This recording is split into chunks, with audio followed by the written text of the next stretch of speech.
Filosofía del anarquismo. Carlos Malato. Capítulo 4. La propiedad. En una época en que el afán de lucrar ha llegado a su paroxismo, nada puede ser objeto de censuras tan violentas contra los anarquistas como sus ataques a la propiedad. En otra época, se acusaba a los socialistas de repartidores.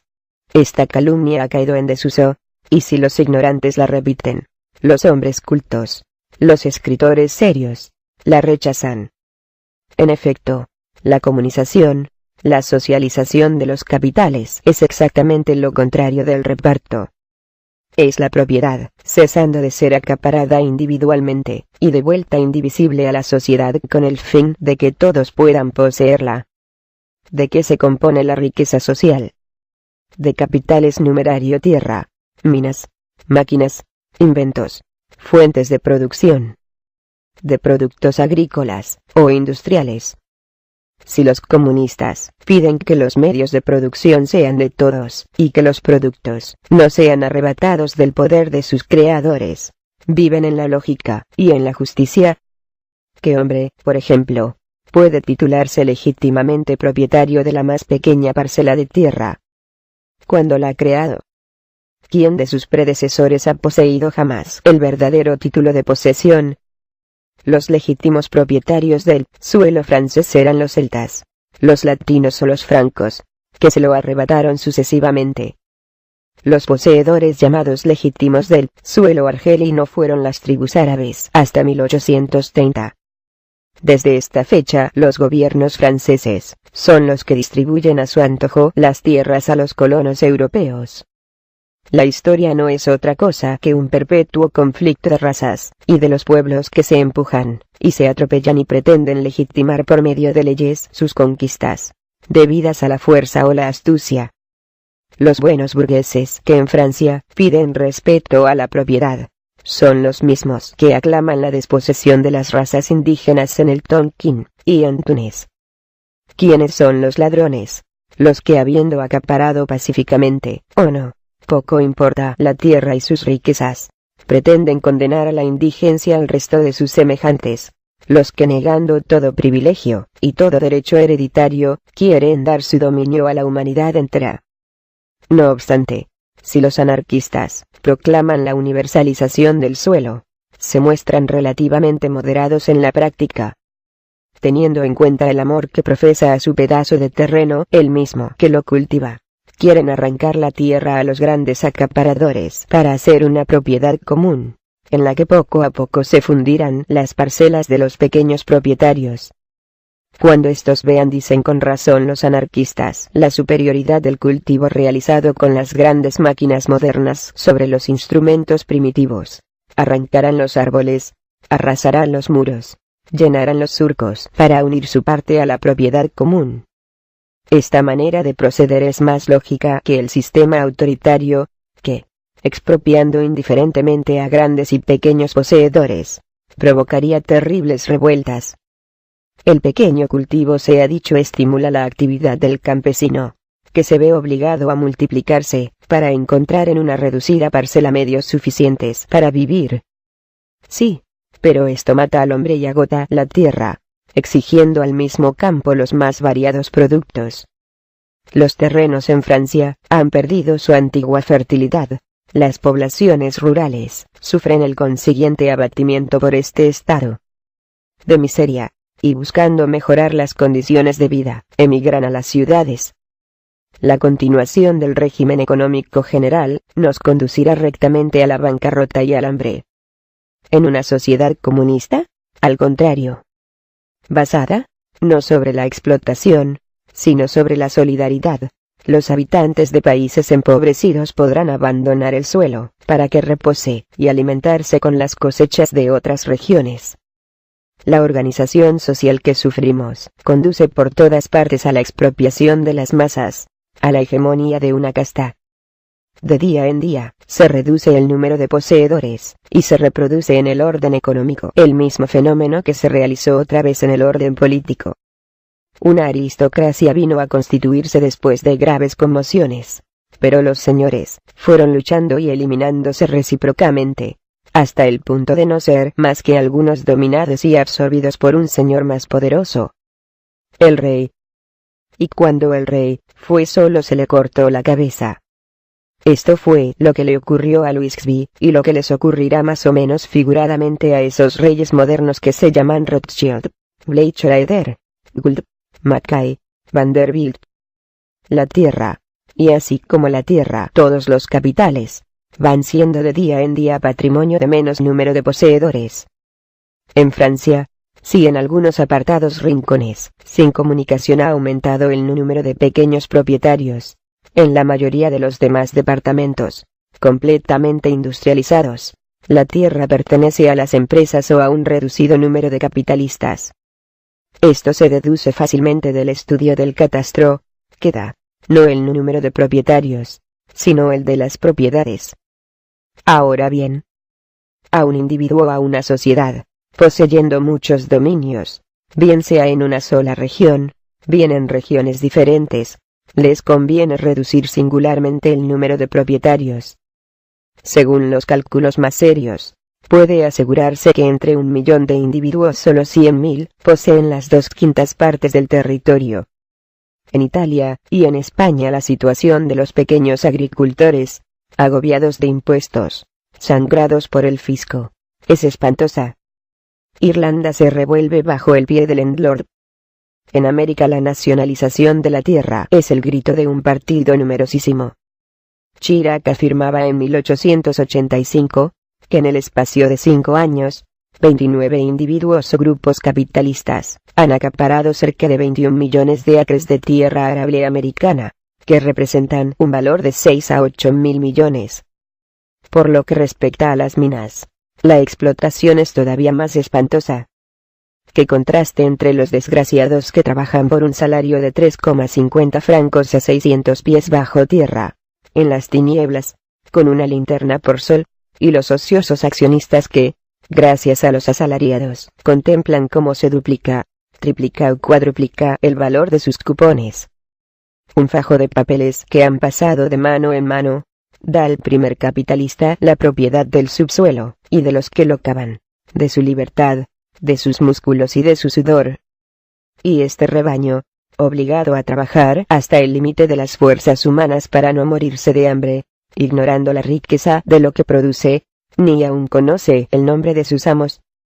Sin haber envejecido leyendo gruesos volúmenes, manuales de los economistas, no es una idea muy sencilla pensar que estas riquezas increadas, preexistentes a la humanidad, suelo y subsuelo, no pueden ser el patrimonio de unos pocos, como no pueden ser el océano, el aire y la luz del sol.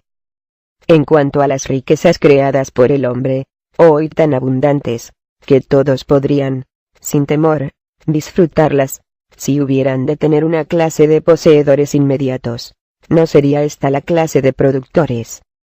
La máquina, y esta palabra se extiende a sus más diversas propiedades, desde el buque hasta el arado, no puede, mientras provea de útil producción a la humanidad entera, ser el monopolio de algunos individuos. Sin embargo, sería aventurado creer que será la propiedad inmediata de todos. Con sus complicadísimas combinaciones de difícil manejo no podrían, sin grandes peligros o desventajas, dejarse a la disposición del que primero llegara.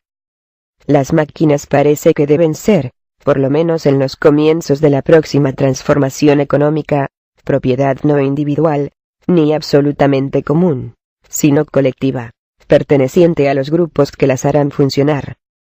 Lo mismo que el campo, la mina o los sutiles, la idea es un capital, el más importante de todos, que debe ser universalizado en provecho de la masa.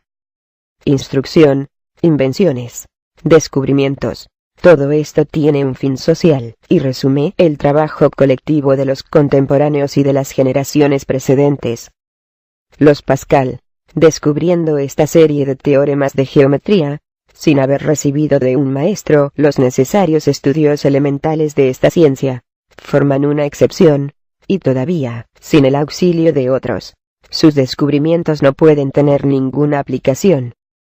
Las más audaces concepciones de esos genios llamados Copérnico, Kepler, Galileo, Newton, Laplace, se basan sobre trabajos algunas veces brillantísimos, frecuentemente modestos, de una muchedumbre de otros hombres que les precedieron, que sería la locomotora, sin el forjador, el fundidor, el minero, el fogonero, el mecánico.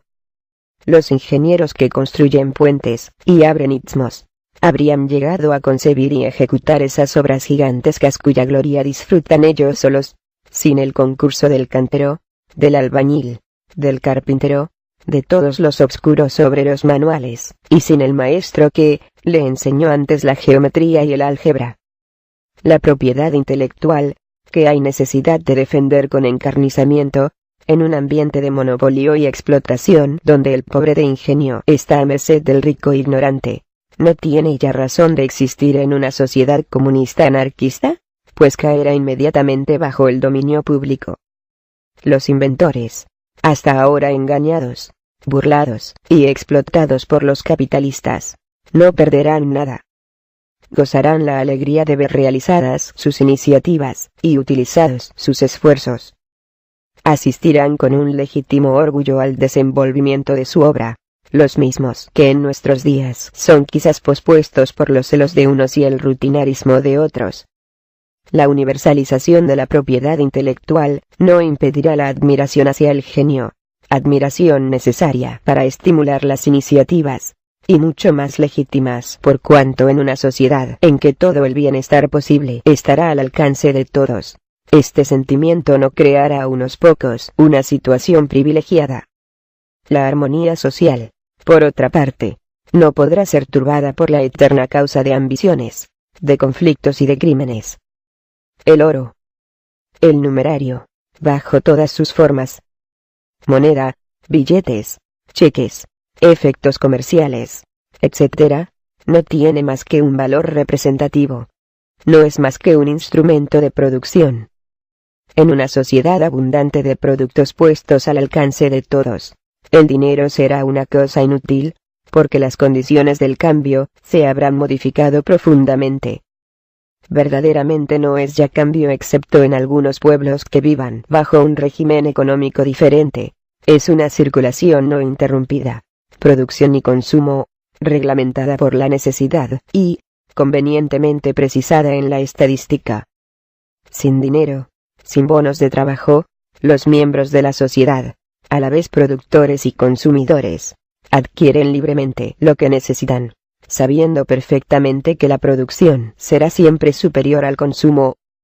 El numerario, depreciado durante la violenta crisis que precederá al establecimiento de una sociedad comunista en la que cada cual tomara según sus necesidades, inutilizado al día siguiente de la revolución, no es, pues, un capital socializable. Querer sostener su valor ficticio sería provocar, más o menos tarde, el restablecimiento del salario y de la desigualdad actual. En efecto, nada impediría que los más económicos, o los más aptos para el trabajo, transmitieran a sus hijos secretamente, si estaba la herencia suprimida, el dinero que hubieran adquirido legítimamente por la retribución de su curso en la producción, mientras que los hijos de un enfermo o de un holgazán no poseyendo nada, se convertirían en criados de los primeros para ganar con qué satisfacer sus necesidades o sus caprichos. A un final de muchas generaciones, la explotación capitalista habría reaparecido con todas sus consecuencias. Tal sistema no es compatible con el comunismo. Si los instrumentos de producción y la riqueza social son de todos, no hay necesidad de numerario. La pequeña propiedad que, aplastada fatalmente por la grande, engendra la miseria material, produce como corolario la miseria moral. Que se estudien las costumbres de los pequeños patronos, de los pequeños comerciantes, de los tenderos, y se encontrará casi en todos el relajamiento moral, la sórdida concupiscencia, la desconfianza, el egoísmo más brutal. Y todo esto se concibe. Son esclavos de su situación. Reducidos por sus poderosos competidores a una lucha imposible, no tienen más que una finalidad: despojar a los que caen entre sus manos, y explotar, sin piedad a los desdichados. Faltos de todo sentimiento por el odio a la competencia extranjera, reclaman con pasión el exterminio de los pueblos. reaccionarios recalcitrantes, sostienen al gobierno, sea el que fuere, Luis Felipe, Napoleón o la República. Estas gentes, refluidas poco a poco en el proletariado, son los más temibles enemigos del socialismo. En el momento de la revolución lucrarán más que los que habituados a la miseria. No tendrán otro estímulo que el deseo de reconquistar un bienestar general. Pero entonces será necesario desconfiar, salirles al paso, porque fundamentalmente enemigos del comunismo, no tendrán más que un solo pensamiento: derribar a los grandes propietarios los grandes industriales, no en provecho de todos, sino para sustituirlos. Por todas partes está escrita con lágrimas y con sangre la historia de la propiedad. Verdadero monstruo, no se limita a los objetos inanimados, sino que comprende a los seres razonables, pensantes y sufrientes. La esclavitud, el servilismo, el derecho de muerte de los patriarcas y jefes de familia latinos sobre sus hijos, fueron formas de la propiedad.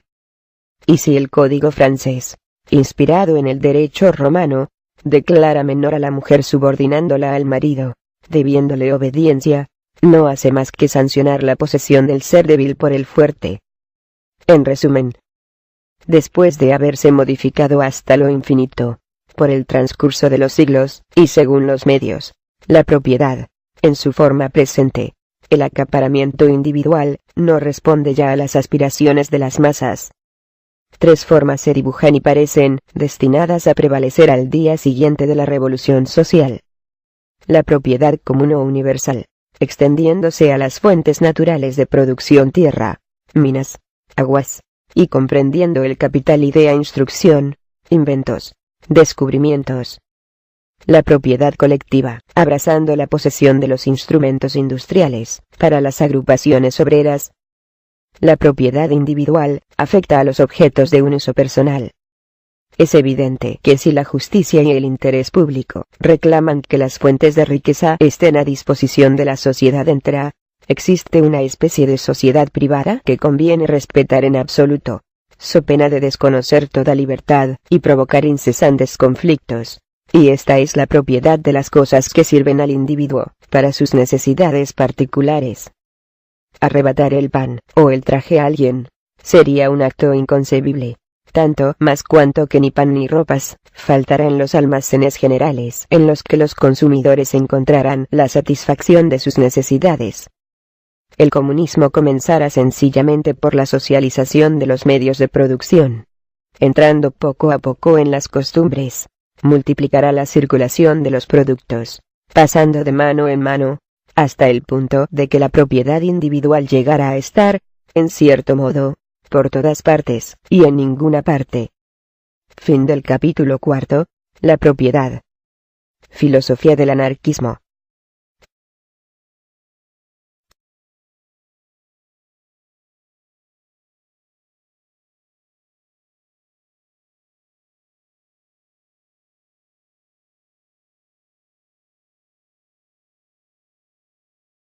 Repartidores. Esta calumnia ha caído en desuso, y si los ignorantes la repiten, los hombres cultos, los escritores serios, la rechazan. En efecto, la comunización, la socialización de los capitales es exactamente lo contrario del reparto. Es la propiedad, cesando de ser acaparada individuo. Filosofía del anarquismo. Carlos Malato. Capítulo 4. La propiedad. En una época en que el afán de lucrar ha llegado a su paroxismo, nada puede ser objeto de censuras tan violentas contra los anarquistas como sus ataques a la propiedad. En otra época, se acusaba a los socialistas de verdadero título de posesión. Los legítimos propietarios del suelo francés eran los celtas, los latinos o los francos, que se lo arrebataron sucesivamente. Los poseedores llamados legítimos del suelo argelino fueron las tribus árabes hasta 1830. Desde esta fecha los gobiernos franceses son los medios de producción sean de todos, y que los productos no sean arrebatados del poder de sus creadores. Viven en la lógica y en la justicia. ¿Qué hombre, por ejemplo, puede titularse legítimamente propietario de la más pequeña parcela de tierra? cuándo la ha creado? ¿Quién de sus predecesores ha poseído jamás el verdaderamente, y de vuelta indivisible a la sociedad con el fin de que todos puedan poseerla? ¿De qué se compone la riqueza social? De capitales numerario, tierra, minas, máquinas, inventos, fuentes de producción, de productos agrícolas o industriales. Si los comunistas piden que